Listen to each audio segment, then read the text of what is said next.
Добро вечер. Знаете ли што е добро вечерва? Што ќе му обетиме на една убава тема во сите овие премрежија кои ни се случуваат. Ние решивме вечерва да ви подариме парче од историјата на една важна манифестација која започнува секоја година во мај, веќе 45 години поред. Но ќе се обидам од своите вечерашни гости да дознаам и некои анегдоти кои никој од нас кои сме седеле во гледалиштето не ги знаеме. Ќе чуеме и за начинот на кој се подготвува една роља. Во студиото на телевизија Нова вечерва ми е особено задоволство што навистина ќе можеме да зборуваме и за операта и за мајските оперски вечери како една најубава манифестација која ни се случува на Република Македонија, но и низ годините. Значи зошто, како, кога и формирање. Добро вечер за Весна Гиновска-Илкова. Вие сте првенка во Македонската опера и балет. Токму така. Зборувавме за години што и како, но рековме дека 20 години на сцена во Македонската опера. Така. Тоа е доволна бројка за да ни кажете како беше кога сидевте на скалите и во партирите, за да гледате како се подготвуваат мајските оперски вечери, но и како изгледа да се подготвува една роља, па и како изгледа да се биде на сцената за време на мајските Добро вечер, благодарам пред се на поканата. Добро вечер до вашите гледачи. Се надевам дека со моите почитувани колеги оваа вечер ќе направиме една убава ретроспектива на она што поминало, на она што се сеќаваме.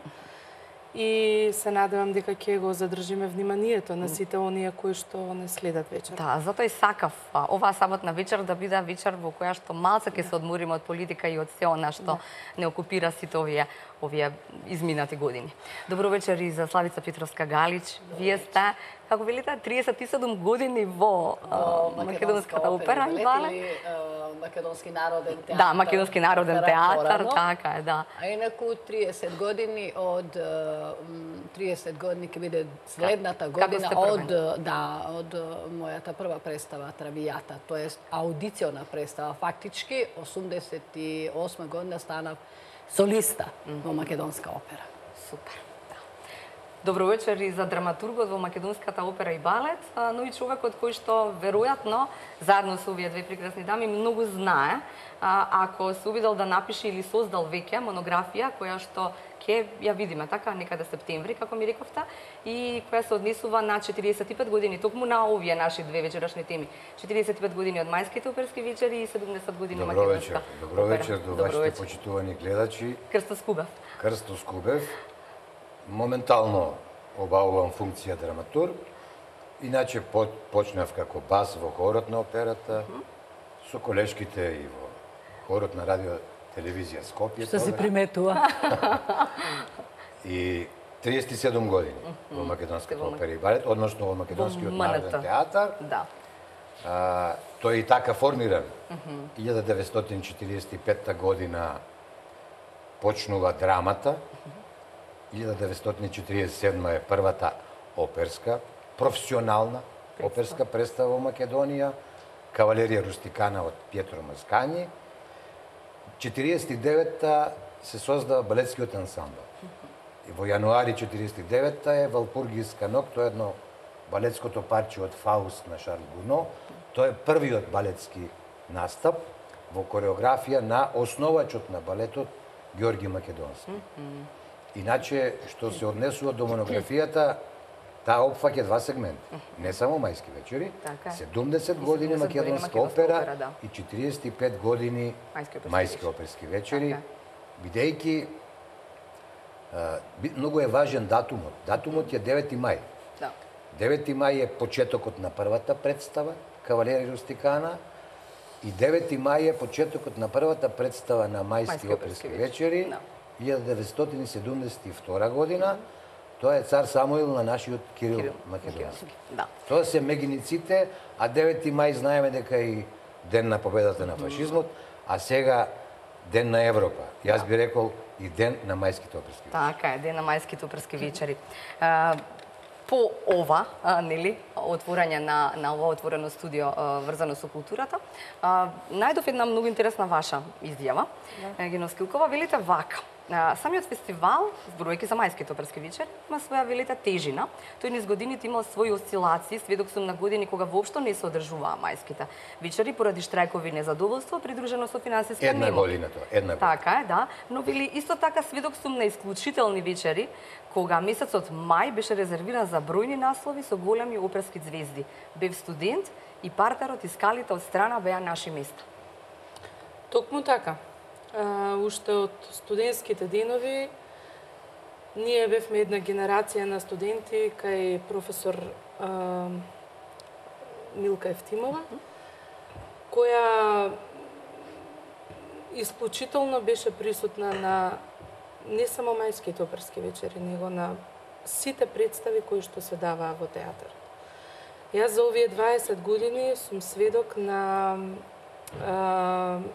настани кои што се случували, кои во текот на емисијата ќе ги кажеме и раскажеме токму така.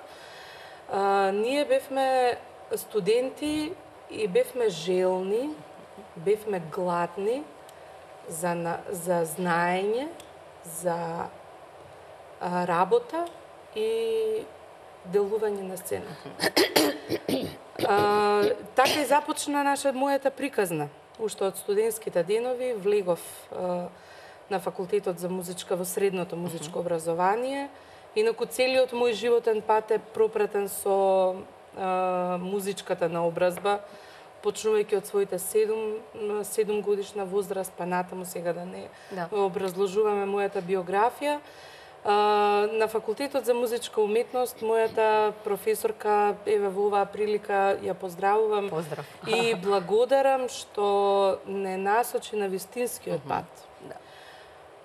Зошто на вистинскиот пат? Еве и јас и Славица сме сега и самите професори на факултетот на музичка уметност и точно знаеме која е проблематиката и работата со тие млади гласови и колку е тоа деликатно и колку е тоа сензитивно.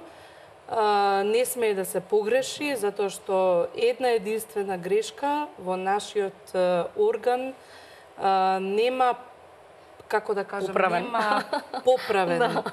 Не е жица. Тоа е операција. Така, не е жица, не е виолончело, не е виолина, не е гудачки инструмент, каде што жиците се кинат и се заменуваат. Така да благодарам во овој момент што не ставила на правиот колосек и благодарејќи на тие упатства и таа желба која што ни ја внесе во нас од студентските денови, започнавме секојдневно да присуствуваме, да бидеме во театарот. Порано Македонската опера и балет беше Македонски народен театар, беше заедно со драмата. И не присуствувавме само на оперски представи, него присуствувавме буквално на се. Така да, еве, во теков на емисијава ќе имаме прилика и некои работи кои што нели сите Јас ќе ја дополнам Весна, кога се работи за Македонскиот народен театар. Сакам да напоменам дека јас заедно со колегата Марко Коловски ја подготвуваме таа монографија. Тој е музиколог и музички критичар.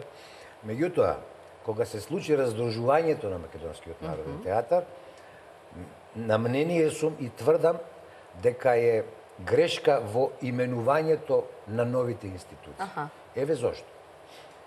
Кога се раздружија операта, балетот и драмата во Љубљана, префиксот Македонски народен театар, односно Словенско народно гледалишче, го задржаа. Сите три институции. Или се викаат вака сега се. Исто две национални установи, пардон, Словенско народно гледалишче цртичка драма, Словенско народно гледалишче цртичка опера и балет.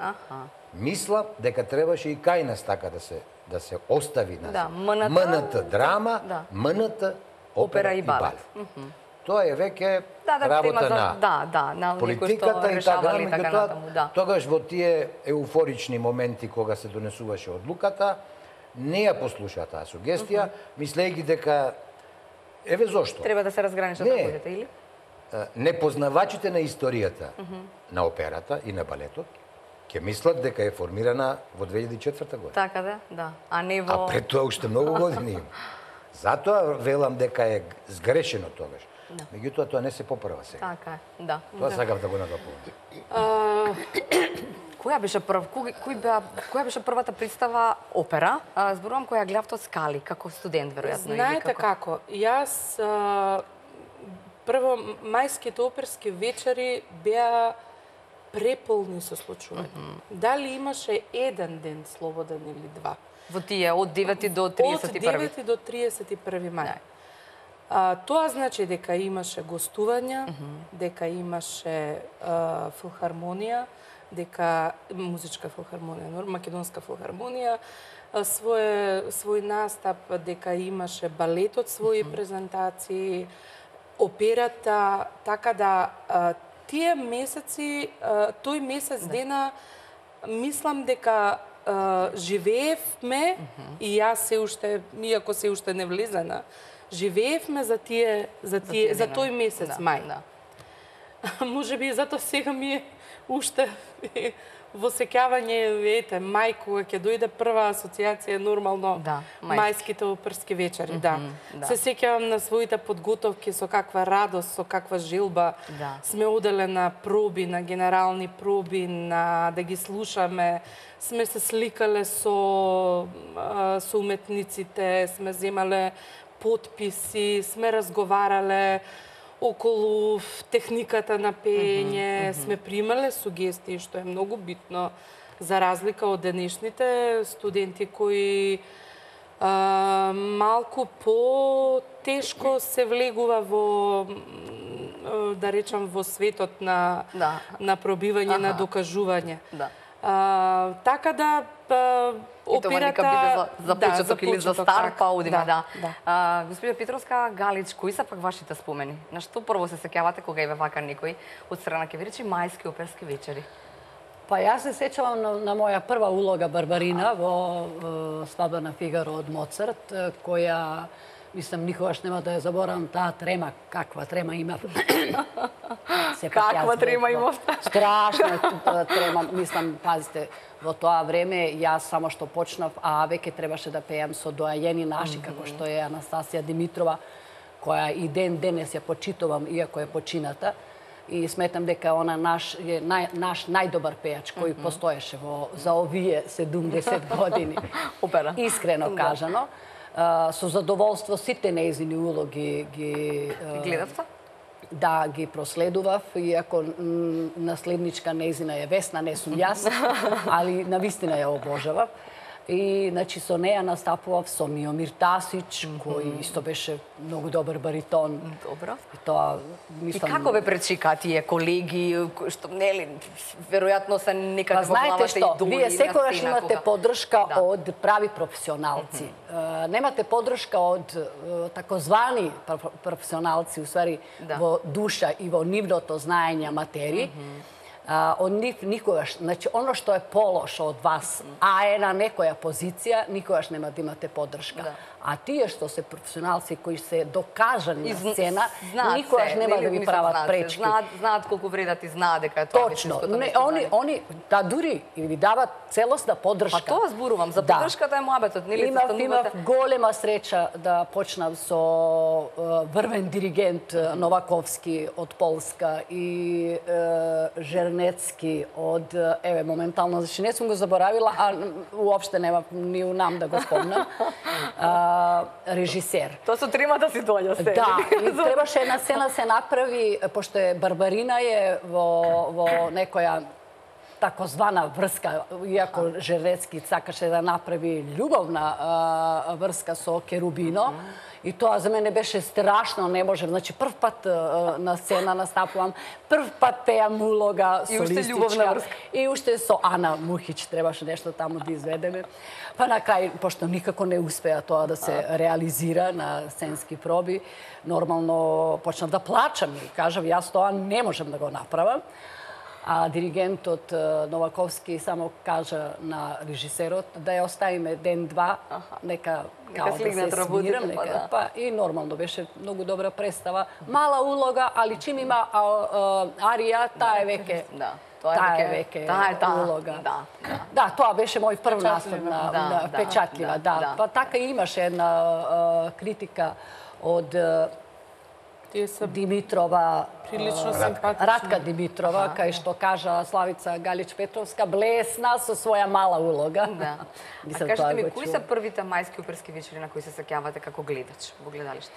Вака, јас, значи, моја прва вработување во македонска опера е 1980 година, значи, кога ја родив керка ми, зато и знам дека е 80 година. Точно знаете која година. Не може да се прелажи. И прва представа која јас ја гледав, мислам дека беше Кнез Игор, барем таа ја памтам како премиера со Миомир Тасич и Анастасија Димитрова. Јас тогаш бев и Ѓорđe Божиков, и Бранимир Стефановиќ, беше стварно измодрена представа, и ден денес ја обожавам таа представа. Иако мислам дека повторно не одеше кај нас. Тогаш се постави премиера, неколку пати толку. А таа представа беше, значи, која памтам на мајски оперски вечери, норма со нашиот заеднички ментор Радмила Бакочевиќ. Таа представа ја памтам, и тоа токму со неја ја памтам, на мајски оперски вечери. Дубравка Зубовиќ. Да, имиња, стварно, палета од Дубравка Зубовиќ како Кармен беше. Кажете ми, раскажете ми нешто, раскажете ми. Па, на незината... Бакочевиќ беше дует со Бреда Калев. На незината... А Далджиза ја пееше Бреда Калев. Зубовиќ се сеќавам на незин, беше една прекрасна жена, преубава жена. Една убава стасита, вистински сценски човек. И нема да заборавам таа незина изведба никогаш на Кармен, кога она е врзана со рацете. Значи се сеќавате на секвенци, се сеќавате на... Апсолутно, мислам, понатаму Јадранка Јовановиќ беше стварно... Плејада, многу. Плејада, многу. Но се сеќавам исто така, морам да кажам, во студентските денови јас ја омилена ми беше Аида. И заедно со мојот татко... Затоа ли е ваша толку време? Таа не е моја. Не, се шегувам, таа не е моја, јас ја изведувам долги години. Да. И за жал не ја направи во Македонскиот народен театар. Јас своето деби во Аида го има во Хрватска, во Пулската арена, заедно со Загребачката опера, а наредната година ме поканија на мајските оперски вечери да ја одиграм Аида. Се сеќавам на таа Аида, можеби Крсто ќе ме потсети во оваа прилика, пошто јас бев млада, не бев ни студент многу помлада, во средно, значи, со мојот татко седиме и гледаме, беше румунка. Миора Кортес. Давид, така се ви. Во еден момент ја пее најтешката арија која постои за спинто драматичен собран. Тоа е аријата од третиот чин во Аида, нилската сцена, ние така ја велиме. Она е сама на сцената, една преубава лирична музика. Самото дело е така концепирано да првиот дел до триумфалната сцена е повеќе изискува енергија, повеќе изискува моќ, а понатаму вториот дел, втората, да речам, половина на самата представа е повеќе лиричен. Таа арија со едни пианисима, со едни долги фрази, значи тука мора да се покаже техника. Буквално е арија за покажување на техника. Се сеќавам на таа румунка Кортес, господја, пејќи ја таа арија, во еден момент паѓа рефлектор. Не, рефлекторот падна оној Замислете, филтерот Заштитниот дел. Заштитниот така, дел. да. значи филтер бил, мене ми се Падна стори нешто. да нешто паѓа. Паѓа вака пред самата неја. Добро. И јас тоа го имам вака како сеќавање сега, жената подзастана и ја помина И си и продолжи да пее. Јас велам, Боже, од кој Каде од дојде? што се составени луѓево што се на сцена. Тоа е само Значи јака, во силна секунда да концентрација. пребродиш Такво страф, нешто, да да. пребродиш, значи и да не мислиш на сето Да, да. тоа и повторно да се вратиш и да мислиш на она што е твоја Задача, задача, да, она да. што е твоја обврска на сцената да го покажеш совршенството кое што во тој миг го поседуваш. Таа е позната букурешка школа, како и софиската. И буквално јас бев запрепастена. И исто така сум сведок. Јас влегов во Микаела. Во Кармен, во Ка- Микаела, во Кармен. Во Кармен, точно, како почетник. До душа се уште не ни бев работена. Влегов во... Се сеќавам кога секретарката ми се јави и ми рече, Весна, ќе треба за 1 месец да ја подготвиш премиерата. Јас бев среќна, нормално, ама немав од памет? Не, Не? немав трема, немав не, страв. аха. А знаете ли зашто? Фимчо Муратовски, мојот професор, и покојниот Лековски, Александар Лековски. Тоа бие диригенти кои што работеа на Факултетот на музичка уметност и го држа предметот оперско студио. Ние заедно со нив работевме улоги. барабар да речам. Барабар со тие што ги создаваат улогите на сцена или Не, некој... ние работевме комплетно цели парчиња, цели улоги. Цела улога. Ние моравме за 2 семестри да имаме по 2 улоги. Значи, слушавме оперско студио 3-та и 4-та година, што е по мене сосем логично, да. затоа што тогаш, да речеме, и 1-ва и 2-ра година се мести гласот, се бара, се пронаоѓа, веќе 3-та и 4-та нормално Знаеш каде треба си, да. полека да навлегуваш во содржината на операта. Ние ги работевме со нив комплетните роли, кои што беа наменети за глас. И пианисти беа некако што денес имаме пианисти, кои што се мои колеги од опера, него пианисти беа самите студенти по диригирање. Зашто?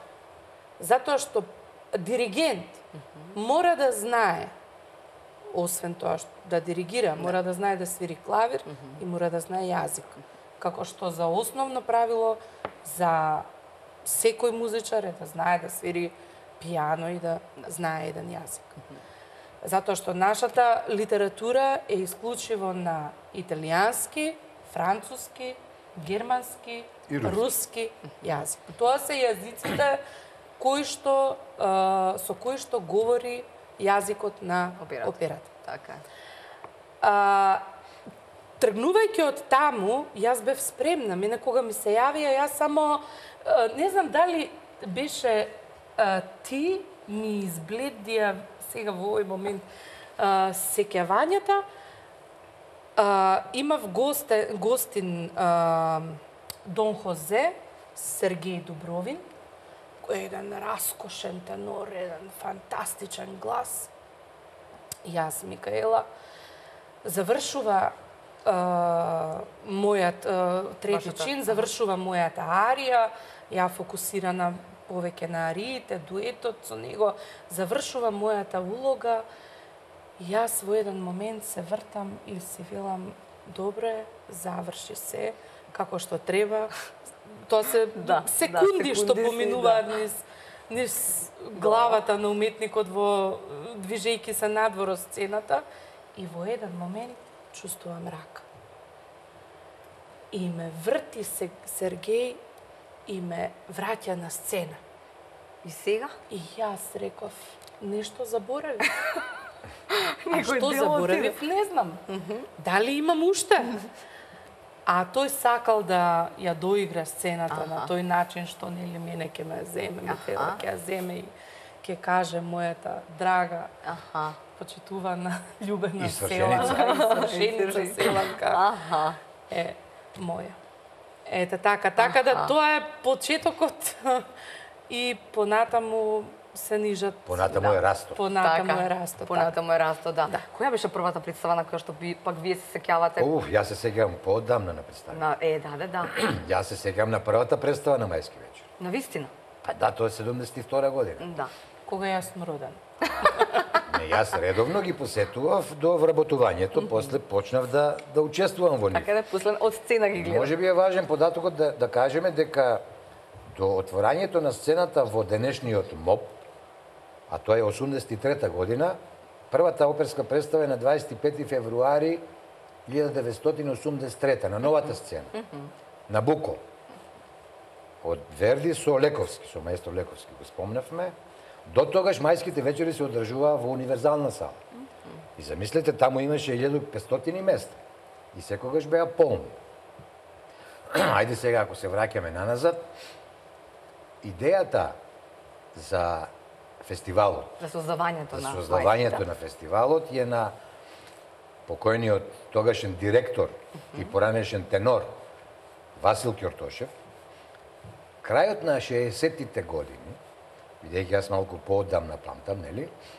Тогаш велат дека се случило криза во операта, не само во Македонија, во тогашна Југославија, него на светско ниво. Јас ќе претпоставам зошто е тоа така, тогаш почна да продира таа така наречена западна музика во бившата Југославија, па ние како социјалистичка држава почнаа младите малку повеќе да се вртат кон тие Сан Ремо, поп рок, Битлси, Ролинг Стоунс и така натаму. Што е сосем нормално. И како што денес тоа е одлична идеја и Ќортошев ја предложил тогаш на крајот, меѓутоа не му ја усвоиле. Уметничкиот совет не ја усвоил, за да кога стана директор 71 ја обзнанија и првата е во 1972 година. И се сеќавам на една изјава на Милка Стојановиќ, таа е првенка на Белградската опера, жена која настапувала во врвните светски куќи, Метрополитен, Метрополитен и во Миланската скала, вели, ќе ја цитирам, ако мислите дека операта е во криза, појдете во Скопје во мај, ќе се разуверите во тоа. Мајските оперски вечери секогаш биле празник на музика. Велат некои во најубавиот месец во годината. На почетокот имавме огромен нараст. Имаше голем број на представи. Во бившата Југославија, во договорот со оперските куќи гостуваат целите ансамбли, комплетните ансамбли. Цел ансамбл од, наречеме, Белград. Целите ансамбли од Белград, Нови Сад, од Загреб, од Љубљана гостуваа комплетно. Па идејата е да се воспостави културна соработка не само во бившите југословенски простори, него и на Балканот. Веќе втората година гостуваат операта од Софија, од Букурешт и од Будимпешт. Третата година и од Анкара, и од Истанбул. Така што тој фестивал имаше еден раст, па како што одеа годините, нели, кризни, економски, инфлација, имаше еден период, така имаше и падови. И една година не се одржа. За жал, тоа е 97 година. Меѓутоа, мислам дека во новиот милениум операта и како куќа и мајските вечери како фестивал бележат раст. Може би не квантитативно како на почетоците, меѓутоа квалитативно каде сме подобри. Тоа е одраз и на квалитативно во која смисла? Во смисла на кадровските екипирања. Вие сте професорки. Па да, значи почетоците. Добро, имало и тогаш. Значи во новиот милениум нашата академија веќе извади кадри оркестарски и солистички и почна ансамблот да се доекипира, да зацврснува, како? Да зацврснува, да станува професионални и така натаму. Се родија првенки, нови, кои почнаа да носат главни роли, тешки роли. Но, за жал, и двете. Да, точно е тоа. Малку ке те прекинам, извини, молим те.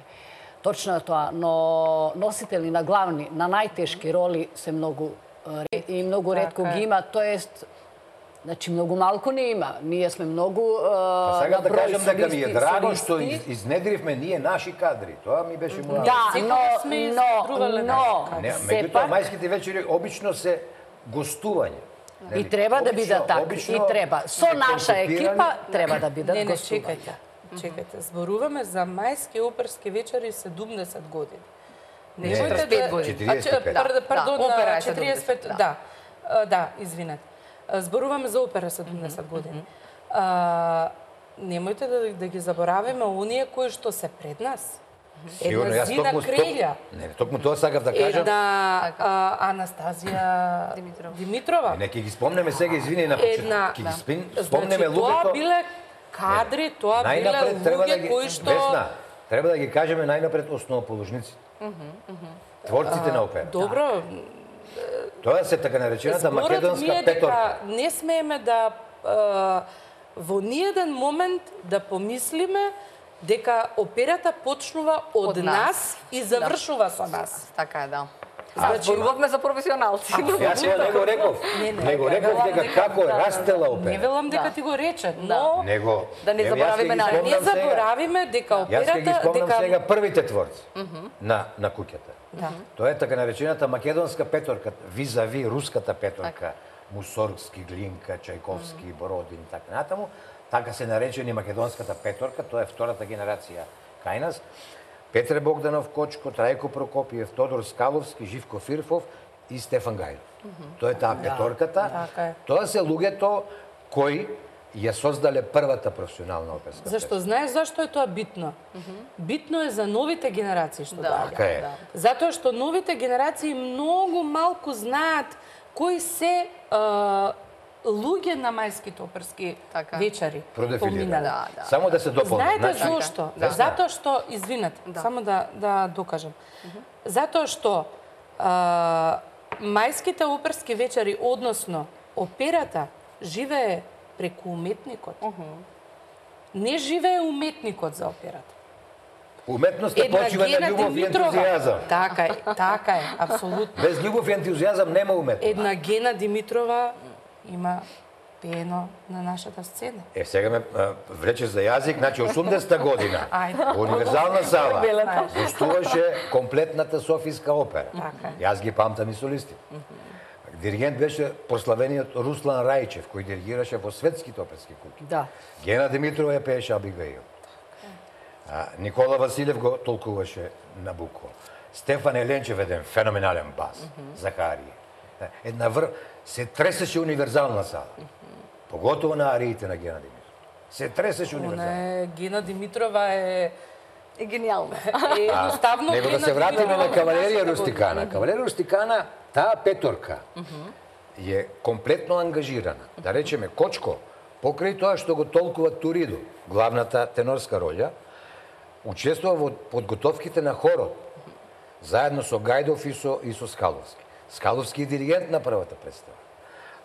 Фирфов ја превзема улогата на суфлер, а Стефан Гајдов е инспициент на првата представа.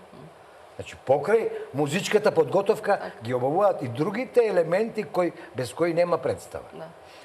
Тогашниот радио-оркестар го префрлаат во операта и тогашниот радиохор и студентскиот хор и ја создаваат Кавалерија Рустикана.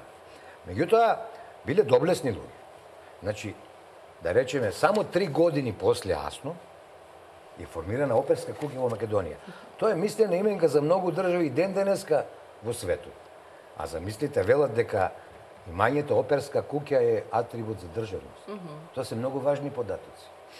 Другите роли, Сантуца ја толкува Елисавета Савченко. Лола е Милка Гушевска. И се сеќавате на Милка Гушевска, таа беше скоро жива. Да. Стефан Рушаков е Алфио и мама Лучија е Ганка Анастасов. Тоа се алтернација на Туридо му е Васил Ќортошев, а на Сантуца е Данка Фирфова. Тоа е почетокот. Тоа е основата. Тоа е стар. Што е уште поважно? Меѓутоа, тие луѓе бргу се свестиле дека еве сега го родивме бебето. Меѓутоа, тоа бебе треба да се расте. Што правиме? Немаме доволно кадар. Го викнале маестрото Ловро Матачич. Наредната година маестро Ловро Матачич доаѓа во Скопје и де факто почнува да се комплетира куќата и репертоарски, и кадровски. Тоа бил невиден ентузијазам. Се работело по 12-15 сати дневно. Не си одевме, велат старите. Јас кога дојдов, уште беа живи тие доаѓените. Не си одевме од театарот, вели, таму спиевме. Со таков жар и со таков ентузијазам. И со таков жар продолжува. И продолжува. Па, рековме преска. Знаете, да. Преска рековме, без љубов и ентузијазам нема уметност.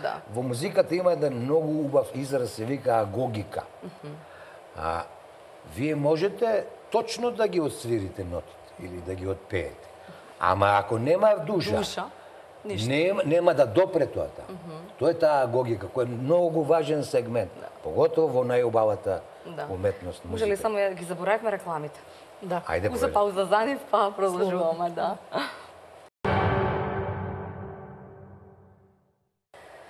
Се враќаме назад со отвореното студио на телевизија Нова. Тројца прекрасни гости имаме уште за дебата и јас би сакала да ми кажат уште многу нешта. Например, господин Галич, можеби вие се сеќавате на некоја анегдота. Како што беше она рефлекторот, сега не баш убава анегдота или не знам, случување такво. Ви се случило ли нешто што е неочекувано? Многу нешто. Не знам, нели колку време имам за подготовка, така? Спомена Весна дека имавте 1 месец, така? Че нам рековте 1 месец за првата улога. Зборувам месец дена за моја лична подготовка. Така, за ваша лична подготовка. Еве, Славица, да, и сега сакам да знам, нели, како оди тој пат, или нели сето тоа, каде се вежба, каде се потоа режисерот кога доаѓа, што се прави, па шминкери, па што е се тамо, што е за сцената што ние не гледаме? За сцената, видите, да се спреми една улога, значи зборувам за главна улога, зборувам за од потешките носители на потешки, најсложени партии, треба многу време да помине. Барем јас така сметам и јас тој пат сум го поминала и денес го поминувам. Значи, минимум 3 месеци музички, а онда минимум 3 месеци режиски, или пак е тоа таа школа, пошто јас специализирав во Русија, во Санкт Петербург, барем таму тие 2 улоги што сум ги спремила, бидејќи таму дебитирав Травијата, а не тука, Виолета во Травијата и Севилски Берберин во Санкт Петербург, толку ги спремам. Значи, вкупно двете, пошто нема време, една година бев 6 месеци. После 6 месеци доаѓа реализација. Значи, и тука така продолжи да ги спремам улогите.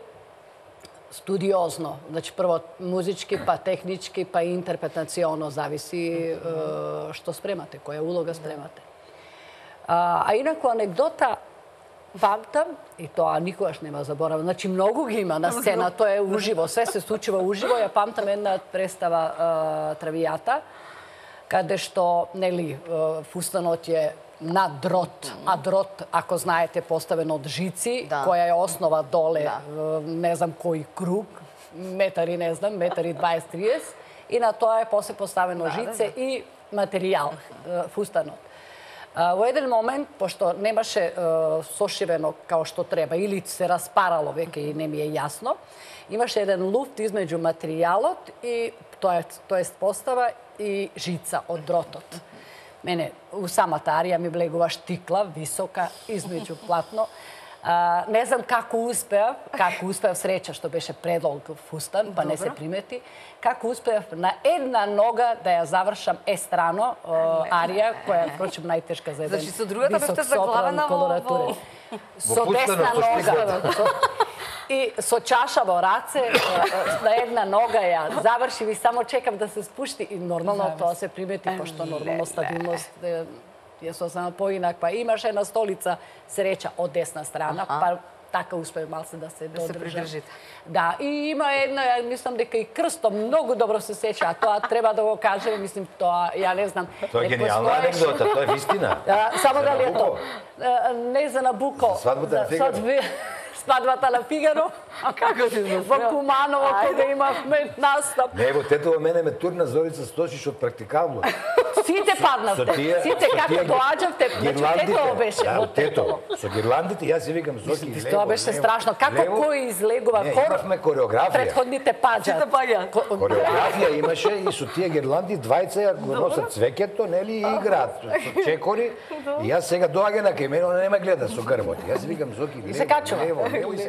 И ме доле 1 метро. Нема кај да бегаме.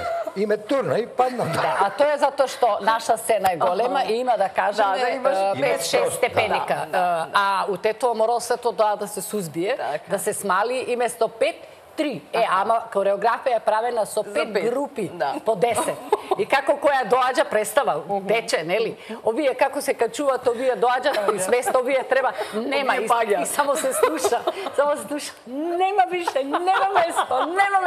И вау, бау, падат луѓе. Сега ви кажем една погенијална. Извини, Весна, додека ми е мислата, погенијална анекдота. Се случи на Набуко. Ај ќе именувам покојниот Ѓорѓе Божиков, нашиот феноменален бас.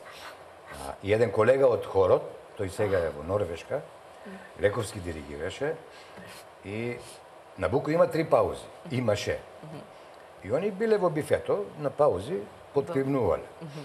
И сега во 7 слика треба Захарие, кој го толкуваше Ѓорѓе Божиков, треба да почне, таму има една молитва, акапела, без подлога на оркестар. И ги нема. Двајцата, завесата спуштена, диригентот е на пултот, инспициентот чека да дојдат Божиков и колегата од хорот, за да почне 7-та слика. И дојде Божиков со тој жезлото, голем, висок, и влезе, овој позади, таму кај нас во басите, и почна 7-та слика.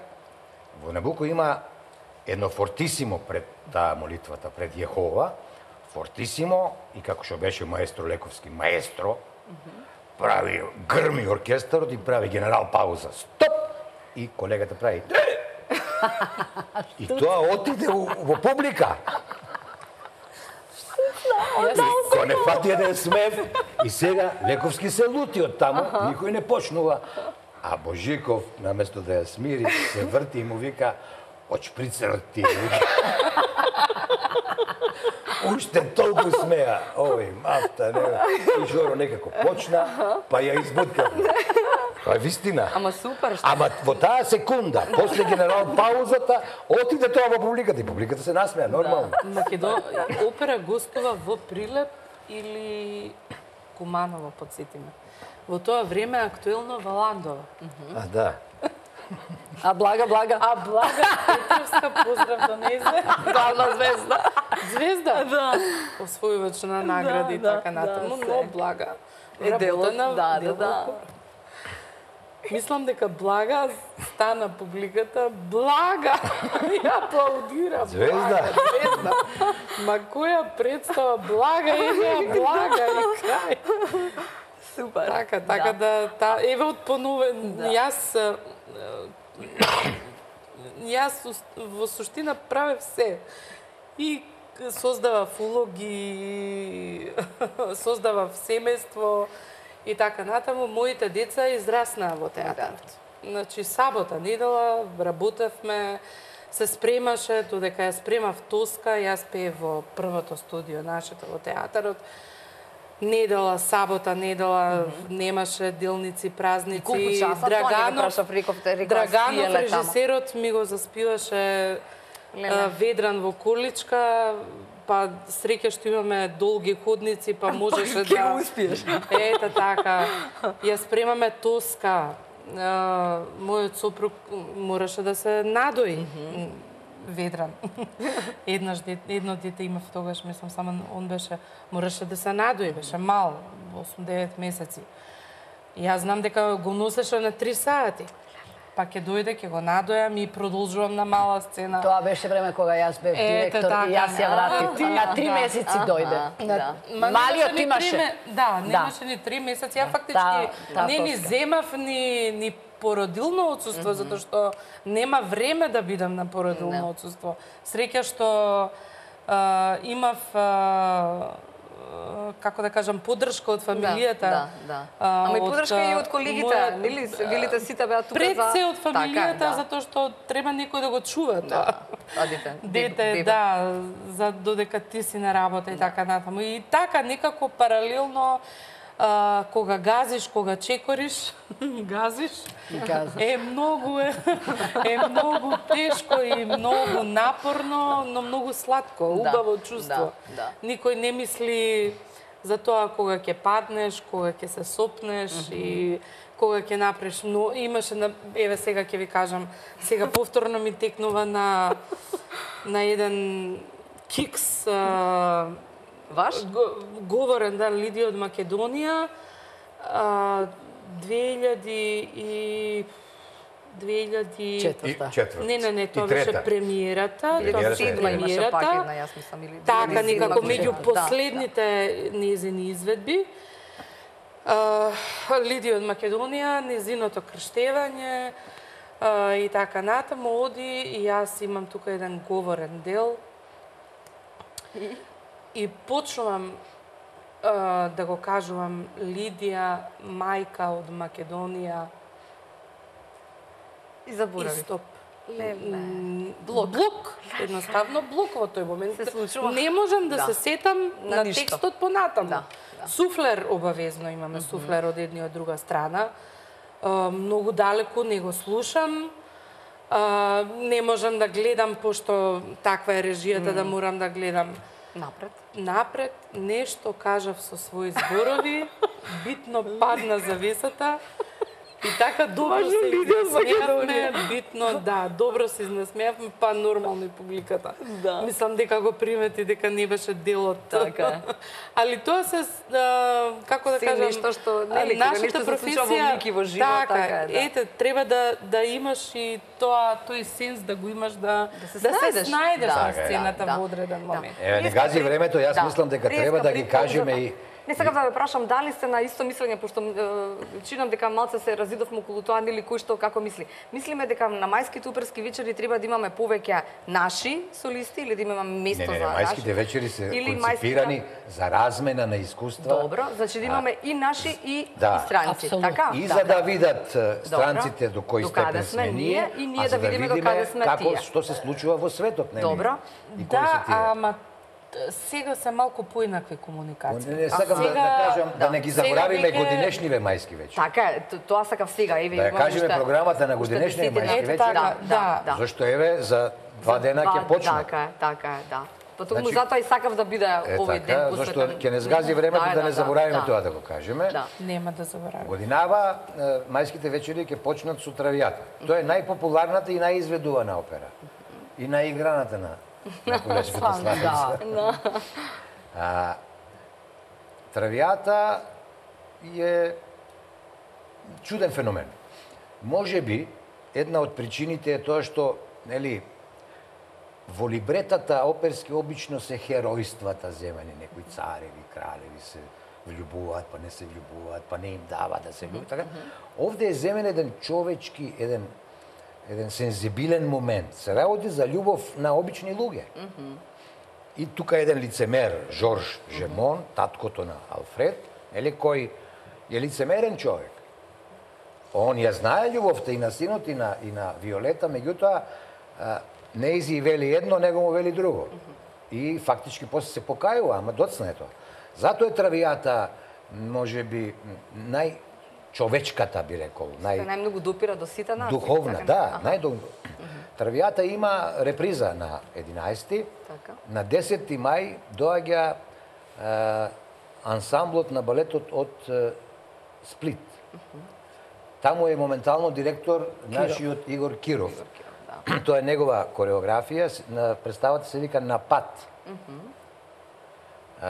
На музика на Јохан Себастијан Бах. На 13-ти е Севилскиот Берберин со гости солисти од Нови Сад. Од Нови Сад, да. Од Нови Сад со диригент од Велика Британија. Да. На 14-ти гостува некоја така наречена опера нова од Киев, од Украина. Тоа се вика опера Реквием. Тоа е некој перформанс кој е за неколку инструменти. Препарирано пијано, виолончело, виолина, два сопрана, еден мецо-сопран, двајца баритони.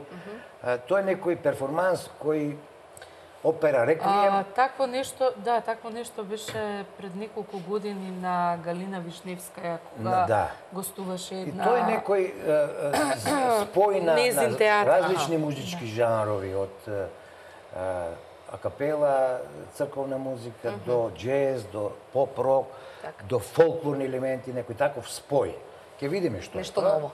Да, нешто ново, во секој случај нешто ново. После мюзиклот во чест на Тоше Проевски Тајно моја на 16 и 17, а на 18 Весна Гиновска. Нашата првенка има рецитал, еве сега каже каква програма планира за рециталот. Пијано придружба е Кристина Светиева. Понатаму за да имаме да кажеме. Да.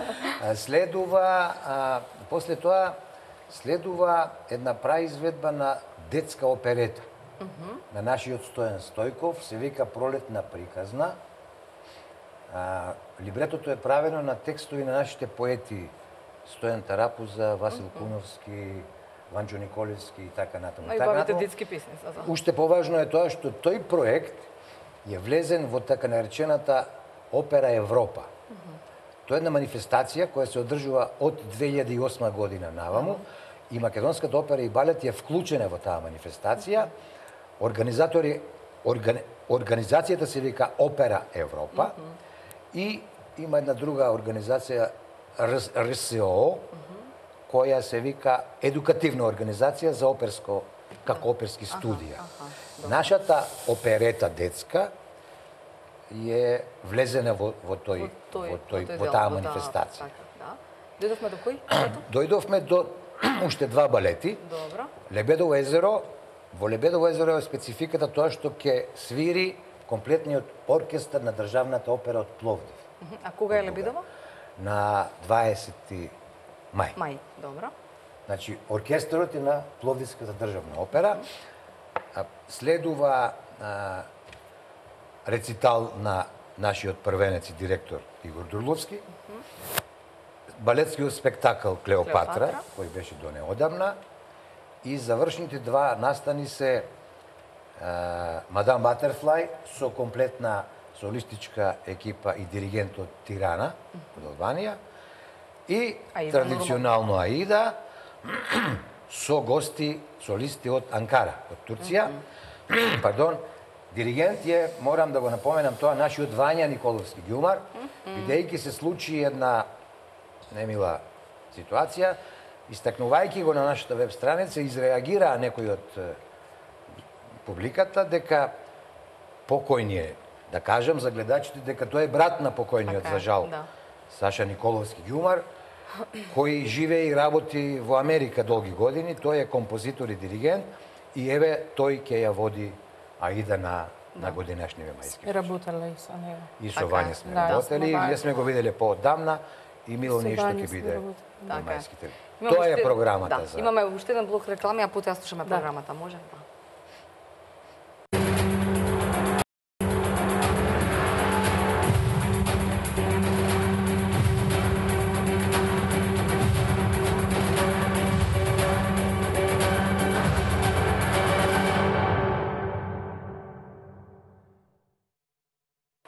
И по вториот блок реклами имаме уште 10 минути за ова отворено студио на тема Мајски оперски вечери, нивно 45-то издание оваа година и 70 години македонска опера.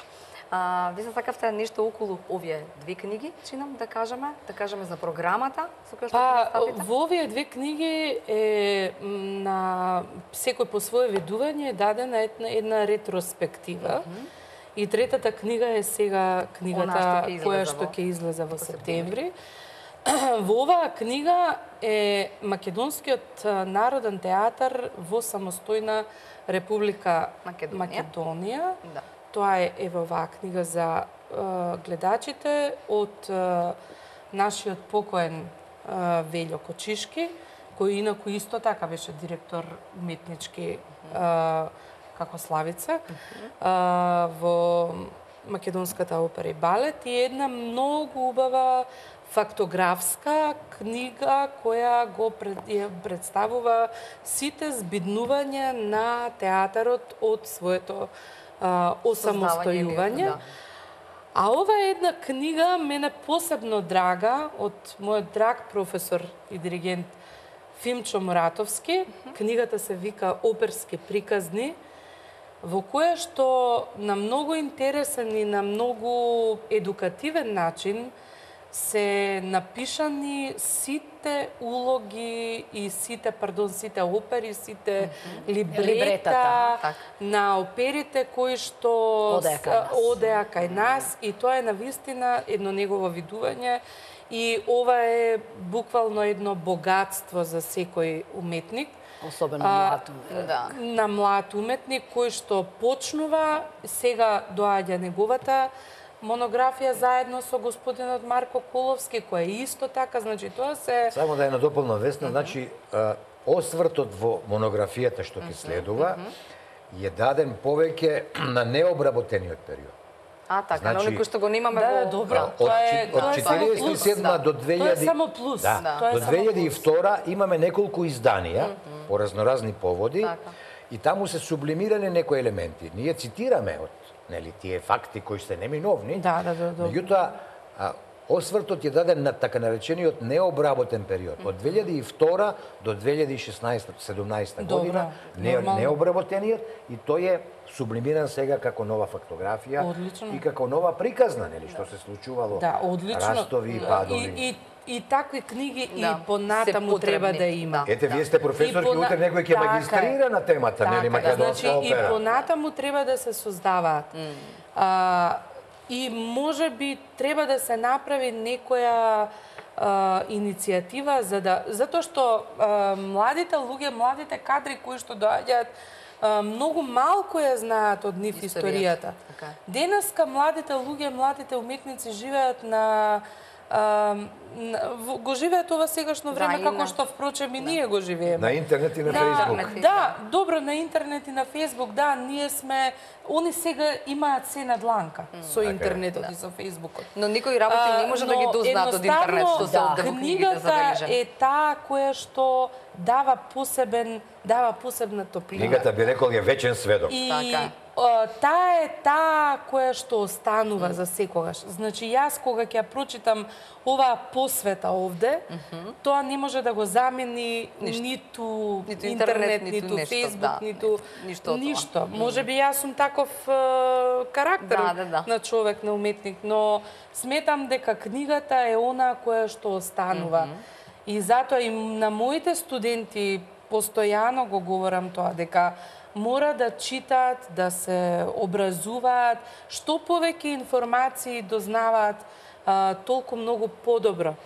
Побогати се.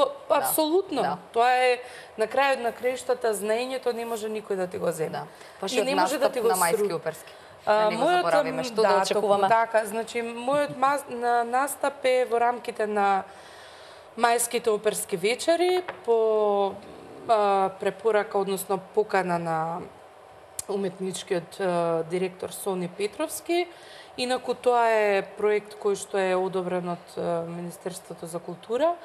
Тоа е рецитал, значи сум пеела се што, а некако се поклопи во годината, не дека нема понатамо да има представи, не дека нема да учествувам во представи, се поклопија неколку сегменти и реков дека ќе направам нешто што ќе биде за моја душа. Значи нешто што не сум го направила на сцената на нашиот во нашата опера. Што е тоа за моја душа? За моја душа се композиции посвета за љубовта, се вели.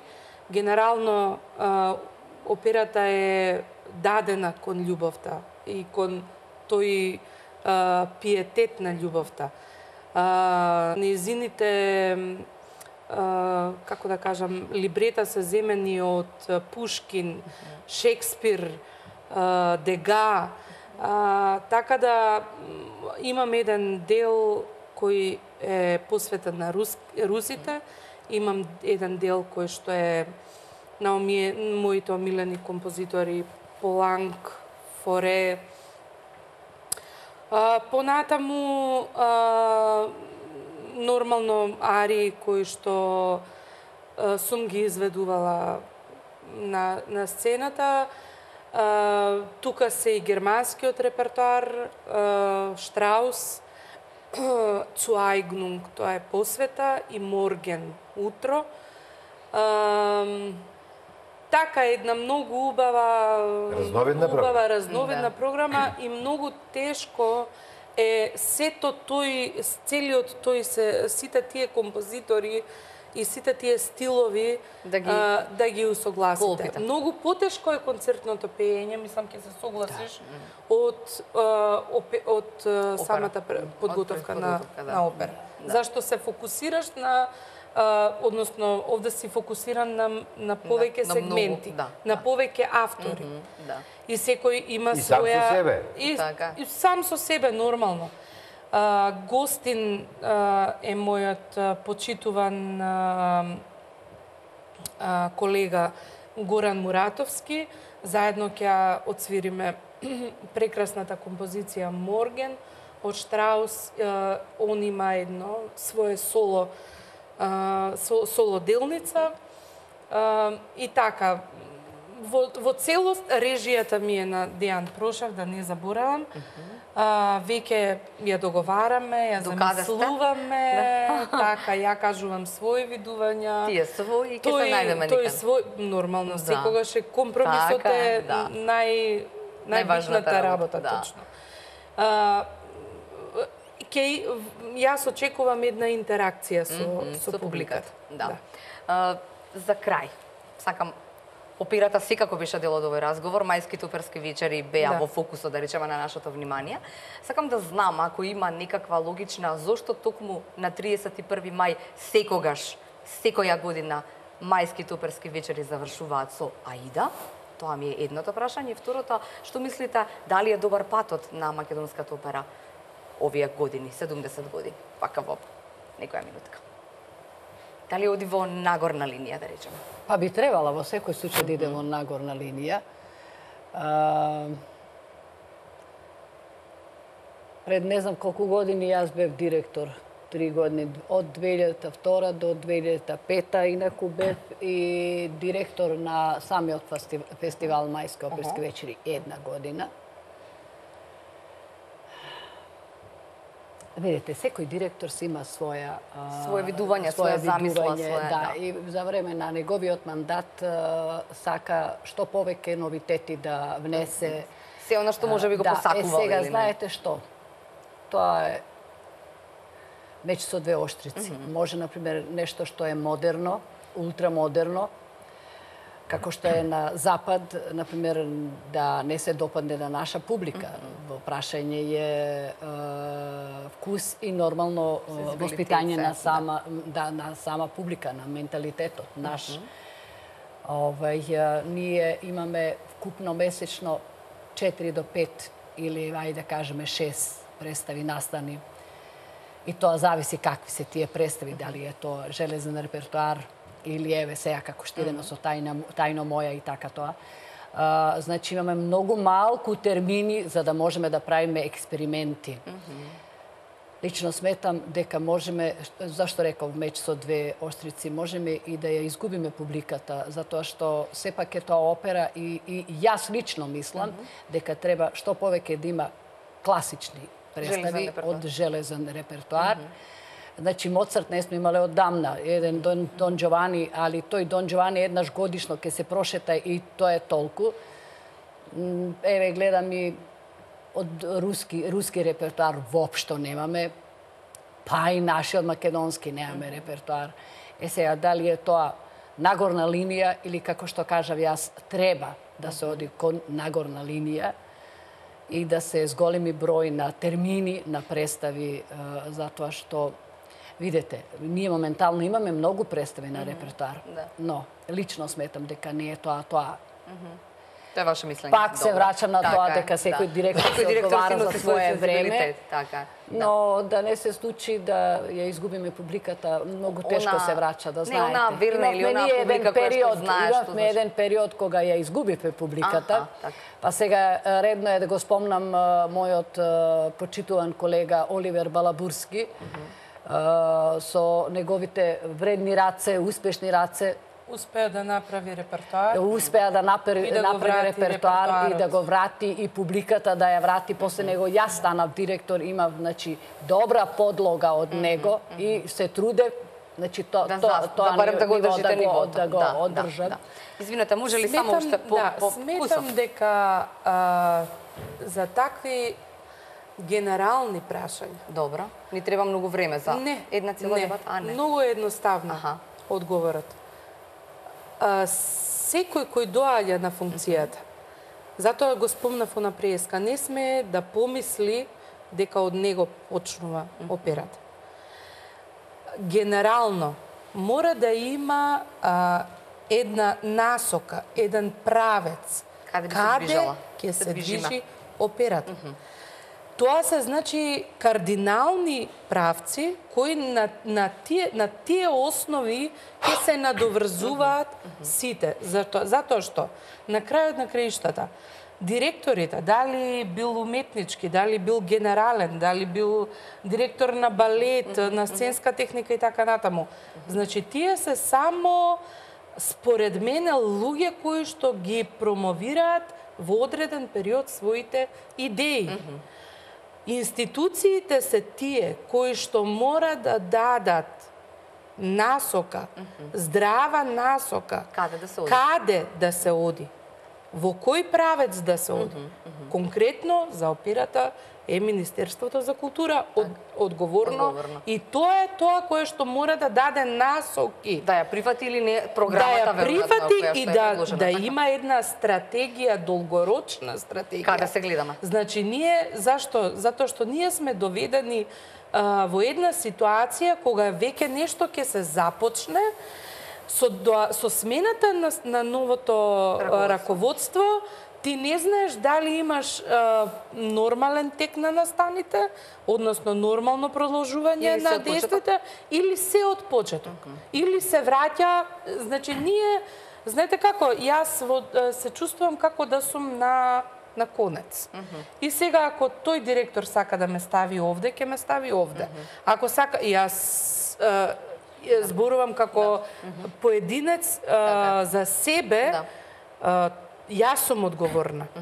Јас имам среќа и што работам и настапувам и надвор, така да моето време е исполнето.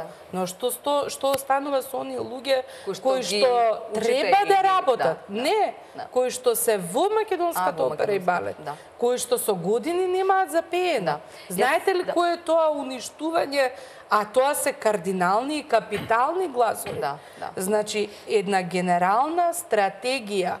Како тоа не го прави управникот, уметничкиот, значи тие даваат идеи, даваат програми, даваат сето тоа, но институциите се тие кои што даваат генерална насока. Добро, немаме многу време, само за крај. Добро ли е или не? На крајот заборавивме еден најважен сегмент. Добро. Ве молам само куса. Тоа се публиката и критиката. За жал во Македонија се загуби музичката критика. Така.